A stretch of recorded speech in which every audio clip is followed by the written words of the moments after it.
이번 영상은 세리아 2021-22 시즌 17라운드 정리 영상입니다. 가장 먼저 제노아와 삼프도리아의 경기로 출발했습니다. 삼프도리아의 3대1 승리였습니다.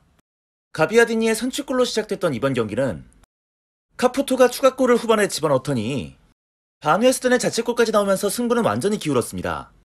그리고 이번 경기도 칸드레바는 첫 두 골에 모두 관여를 하면서 최근의 좋은 모습을 계속 이어갔는데요. 데르비델라 란테르나, 즉 제노바 더비에서 큰 승리를 거둔 삼프도리아 입장에서는 아주 기분 좋은 결과가 아닐 수 없었을 텐데요. 하지만 여기서 충격적인 소식, 현재 삼프도리아 구단주 마시모 페라로가 기업 범죄 혐의로 구속이 된 건데요. 삼프도리아에서도 900만 유로 정도의 돈을 횡령했다는 혐의도 추가로 나왔습니다. 나오면 경제사범이야. 반면 제노아는 셰브첸코를 감독으로 데려와서도 여전히 승리를 거두지 못하고 있는데요. 셰브첸코 부임 이후 4경기 1무 3패입니다. 그나마 최근 4경기에서 아예 골이 없었을 정도로 공격력이 참담했던 제노아였는데 데스트로가 부상해서 복귀했습니다. 앞으로 좋은 활약이 기대가 되는데요. 부상 복귀전에서 교체로 나와 골도 넣었습니다.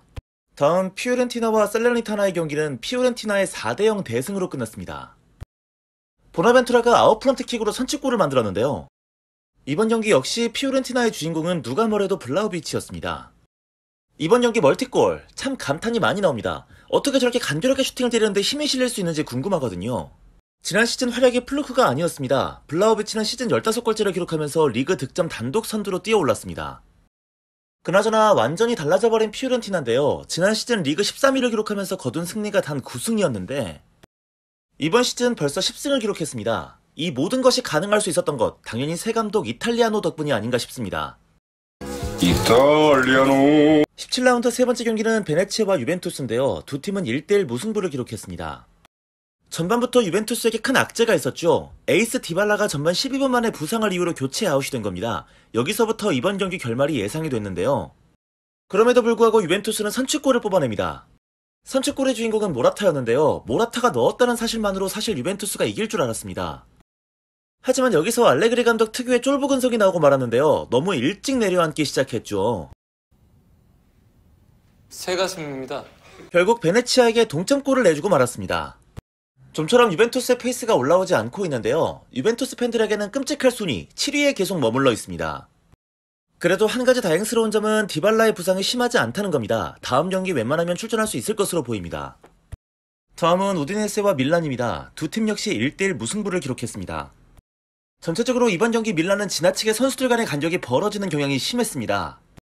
그러면서 가장 큰 어려움을 겪었던 쪽은 이번 경기 선발 출전한 밀란의 미드필더 라인 베나세르와 바카요코였는데요. 우선 바카요코는 이번 경기 패스 성공률이 76%에 불과할 정도로 굉장히 불안한 모습을 선보였습니다. 간격이 너무 벌어져 있다고는 해도 조금 심한 수치였는데요.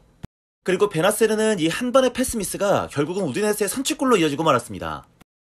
밀란에게는 실망스러운 경기였습니다. 2선 쪽에서 전혀 힘을 써주지 못하면서 질라탄이 계속 고립되는 모습을 보여줬고요.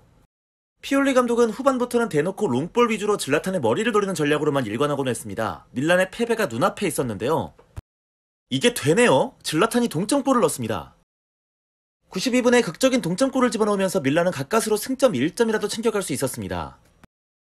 반면 우디네세는 베투가 희망으로 떠오르고 있습니다. 최근 득점력을 폭발시키면서 벌써 리그 7골째를 기록하고 있는데요. 하지만 부끄러운 장면이 있었죠. 아이작 석세스가 매냥 골키퍼를 의도적으로 밀쳐내면서 역습을 방해한 장면이 있었는데요. 결국 퇴장을 당하게 되면서 다음 경기 출전할 수 없게 됐습니다. 다음 경기 토리노와 볼로냐는 토리노의 2대1 승리였습니다. 여전히 팀의 핵심 공격수 벨로티가 부상으로 빠져있는 토리노인데요. 하지만 사나브리아가 멋지게 선취골을 뽑아냅니다. 이후 수마로의 자책골로 토리노가 2대0으로 앞서 나가는데요. 유리치 감독이 부임하면서 확실하게 좋아지긴 했지만 여전히 토리노에게 안 좋은 습관이 남아있습니다. 경기 후반부에 집중력이 떨어진다는 건데요. 이번에는 밀린코비치 사비치 골키퍼가 산소네의 다리를 손으로 건드리면서 경기 후반부 PK를 내주고 말았습니다. 그리고 오르솔리니가 한 골을 만회했죠. 하지만 지난 시즌과 달리 이번 시즌은 확실하게 리드를 지켜내는 힘이 생긴 토리노였습니다. 다음 베로나와 아탈란타는 아탈란타의 2대1 승리로 끝났습니다. 경기 결과와 상관없이 시메오네의 최근 활약은 그야말로 경이롭습니다. 이번 경기 선취골을 기록했는데요.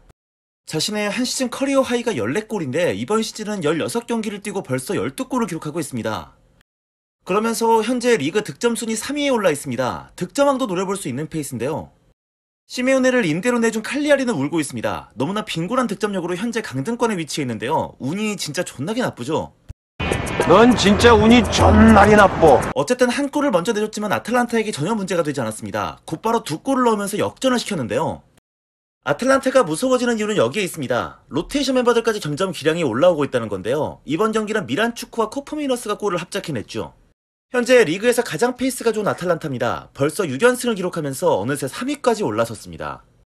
다음은 나폴리와 엠폴리의 경기인데요. 나폴리가 어렵네요. 엠폴리에게 1대0으로 패했습니다. 안 그래도 부상이 많아서 정상적인 라인업을 가동할 수 없는 상황의 나폴리. 여기다 또 한 명의 선수 이탈이 있었습니다. 지엘린스키가 기침 증상으로 교체를 요구하면서 22분 만에 빠지게 된 건데요. 전체적으로 나폴리가 운이 더럽게 없었습니다. 일단 이번 경기에서 골대만 2번을 맞췄고요. 어렵사리 골을 우겨넣긴 했었는데 그 전에 옵사이드가 선언이 되면서 취소가 되는 불운도 있었습니다. 하지만 불운의 끝장은 바로 실점 장면이었는데요. 얼마나 운이 없냐면 보시다시피 앙귀사가 먼저 머리로 건드렸거든요. 근데 이게 쿠트론의 머리로 굴절되면서 어이없게 골이 되고 말았습니다. 부상으로 너무나 힘든 시즌을 보내고 있는 나폴리는 결국 리그 선두에서 4위까지 떨어지고 말았고요. 반면 이번 시즌 승격팀 엠폴리의 기세는 무섭습니다. 어느새 리그 8위까지 올라왔고 유벤투스, 로마와 승점 2점 차로 따라붙었습니다. 다음 경기 사수올로와 라치오는 사수올로의 2대1 승리로 끝났습니다. 자카니가 선취골을 만들었던 이번 경기. 이번 시즌 라치오로 이적한 이후 2번의 부상을 당하고 실망스러웠던 모습의 자카니였는데 드디어 라치오 이적 후 첫 골을 기록하게 됐습니다. 하지만 라치오는 리드를 지켜내는데 실패했는데요. 원인은 사수올로의 에이스 베라르디를 제어하지 못했기 때문이었습니다. 베라르디는 무자비한 왼발킥으로 동점골을 뽑아냈고요. 라스파도리의 역전골에도 큰 기여를 했습니다. 하지만 사수올로는 경기 막판 아이안이 레드카드를 받게 되면서 위험한 지역에서 프리킥을 내줬는데요. 경기는 라치오의 불운으로 막을 내리고 말았습니다. 도무지 사리 감독의 색깔이 뭔지를 알 수 없는 지금까지 라치오인데요. 무려 원정 경기 13경기 연속 실점 행진을 이어가고 있고요. 우동사리만 가득 들었던 새끼야! 라치오는 17라운드가 끝난 시점 승격팀 엠폴리에게도 밀리면서 리그 9위까지 추락하게 됐습니다. 다음은 인테르와 칼리아리인데요. 인테르가 4대0의 대승을 거뒀습니다. 드디어 데브라이가 복귀를 하게 되면서 완전체가 된 인테르 3백 앞에 칼리아리는 당연히 무기력할 수밖에 없었습니다. 그리고 최근 인테르에서 가장 눈에 띄는 남자 차라놀루가 엄청난 활약을 이어가는데요. 그야말로 축신입니다. 우선 가볍게 어시스트 하나를 추가했고요. 킥 하나만큼은 죽입니다. 골도 넣었습니다. 그러면서 최근 6경기에서 무려 5골에 어시스트 3개를 몰아치고 있는데요. 매경기 MOM이 거의 공식이 되어버렸습니다. 라우타로 역시 이번 경기에서 모처럼 많은 득점을 해내는데요. 차라놀루의 코너킥으로 만든 선취골 이후에 웬일로 깔끔하게 멀티골을 기록했습니다. 하지만 PK는 아직까지 조금 더 연습이 필요하겠습니다.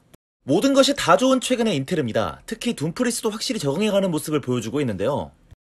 특히 스피드가 정말 빠릅니다. 이 스피드를 이용한 공격이 최근 인테리어에서 빛을 발하고 있는데요. 여러 번 얘기하지만 스피드 하나만큼은 하킴이 부럽지 않은 선수가 확실합니다. 그러면서 어느새 인테르는 기어이 리그 1위 자리로 뛰어오를 수 있게 됐습니다. 이번 라운드 마지막 경기입니다. 로마와 스페지아의 경기, 로마의 2대0 승리입니다. 확실히 로마는 스몰링이 돌아오고 나서 공중볼 장악 능력이 좋아졌습니다. 이번 경기 선취골도 스몰링의 뚝배기로 결정이 됐는데요. 내친김에 추가골도 코너킥에서 이바네즈가 기록합니다. 펠레그리니가 빠진 상황에서 베레투가 세트피스에서 좋은 활약을 보여줬습니다. 하지만 타미는 현재 유럽에서 가장 운이 나쁜 공격수가 되어가고 있는데요. 이번 경기 또 한 번 골대를 맞췄어요. 벌써 이번 시즌 7번째 골대를 맞춘 타미는 현재 유럽 5대 리그 전체에서 가장 골대를 많이 맞춘 선수로 이름을 올리고 있습니다.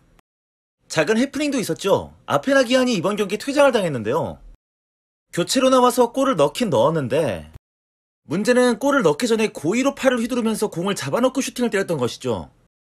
그러면서도 세레모니 할 건 다 하고 퇴장을 당하는 모습이 참 재밌었습니다. 모처럼 똘끼 있는 선수 한 명 제대로 나온 것 같습니다. 이번 영상 여기서 마무리하겠습니다. 제가 부스터샷을 맞으면서 컨디션이 상당히 안 좋은데 다음 18라운드 영상 최대한 시간 맞춰 올리도록 노력을 해보겠습니다.